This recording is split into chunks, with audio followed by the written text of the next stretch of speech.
A kako je ovo tamo na sajmu ovo? Na sajmu je ovo opasno, ovo desno. Desno ideš prema ovome, skrećeš desno ovo. Ideš na Topčidersko brdo. Desno ideš do kraja na Topčidersko brdo. I jedan je vozio Mercedesa, a i četvoro njih. Četvoro, neki mlađi ljudi. A ispred su bili u Peugeotu bio penzioner. Kopera, neki penzioner 75 godina. I on je tero ono penzionerski 40, 50, a je tero, on je na sajmu.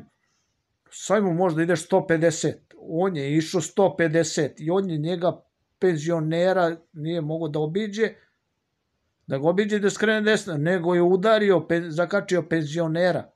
Zakačio penzionera Peugeot.